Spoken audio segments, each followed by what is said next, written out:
Olá, queridos! Vamos falar de história? Vamos continuar falando de história. Página 53. Os primeiros habitantes do Brasil. Quem será que foram? Ninguém sabe, né?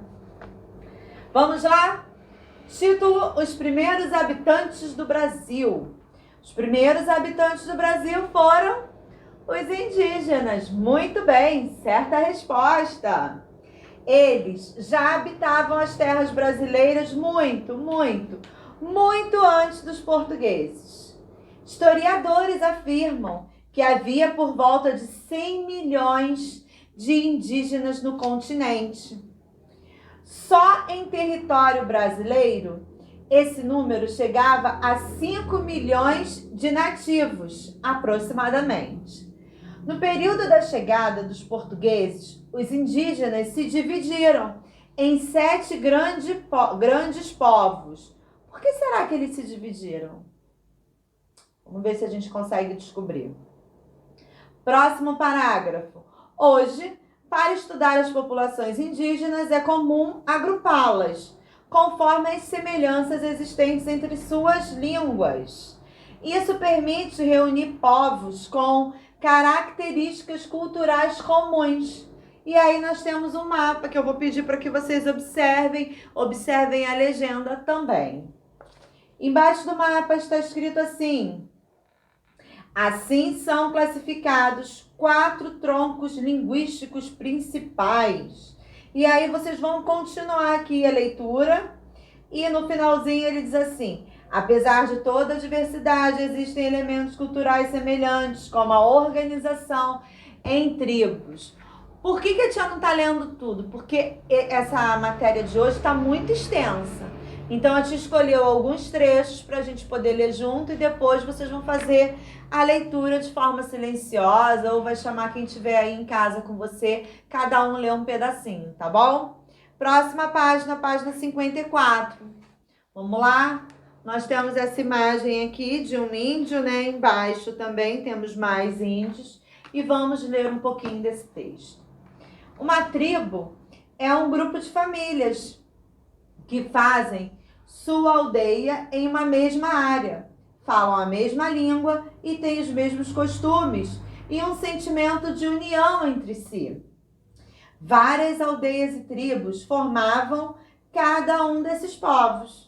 Os indígenas viviam nas florestas, nos campos e no litoral. Em geral, as aldeias eram próximas aos rios, porque era onde os indígenas obtinham água para sua sobrevivência. Também tinham grande conhecimento de animais, vegetais e recursos naturais que havia nas terras brasileiras, importantes para alimentação, colheita, caça, pesca, utensílios, moradias, entre outras coisas. Era comum os indígenas se locomoverem por meio de caminhadas pelas matas, pelas florestas e pelos campos, ou utilizando canoas pelos rios.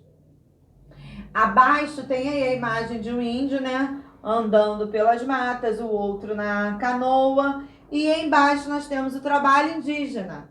A maior parte dos povos indígenas vive da coleta de frutos da floresta, como cacau, maracujá, jabuticaba, araçá. Da agricultura, mandioca, milho, batata doce, abóbora, amendoim, entre outros. Da caça, de anta, tatu, veado, paca e etc. E da pesca, de traíra, pacu, piaba, etc. Geralmente, as roças pertencem a toda a tribo e os alimentos colhidos são distribuídos entre todos. Enquanto esperam a colheita, os indígenas fazem objetos de cerâmica e utensílios para o trabalho. Na página 55 está falando assim: cada indígena costuma ter seus próprios instrumentos de trabalho, bem como seu arco e suas flechas. Entre os indígenas, a divisão do trabalho por sexo. E ele coloca aqui trabalho das mulheres e trabalho dos homens, que depois vocês vão ler. Depois ele coloca também as contribuições indígenas para a formação do povo brasileiro. Os indígenas deram importante contribuição para os costumes e para a formação do povo brasileiro. Muitos costumes, várias palavras e também elementos folclóricos do Brasil atual são de origem indígena. A tia colocou um vídeo lá como sugestão para vocês, um vídeo muito interessante, que resume bem toda essa história. Eu gostaria muito que todos assistissem, tá? E aí vocês vão continuar lendo aqui, né? Algumas contribuições dos povos indígenas. Na próxima página está falando da relação entre os indígenas e os portugueses. Também vou ler um pedacinho aqui com vocês, tá? Vamos lá. O contato dos indígenas brasileiros com os europeus foi extremamente prejudicial para os nativos.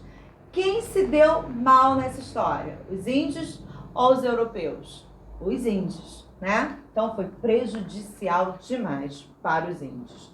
No início, os indígenas foram de grande serventia para os europeus, pois conheciam muito do que existia.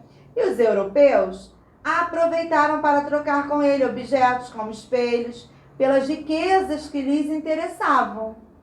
Entretanto, quando Portugal decidiu ocupar as terras brasileiras, os indígenas eram vistos como um entrave, já que muitas lutas ocorreram em virtude de eles tentarem defender suas terras, porque as aldeias se situavam em terras que os portugueses queriam ocupar. Para tomar as terras, os portugueses chegavam a matar os nativos, ou até mesmo transmitir-lhes doenças para acabar com as tribos. Uma grande quantidade de aldeias foi dizimada pelas lutas com os europeus e por doenças adquiridas pelo contato com os portugueses.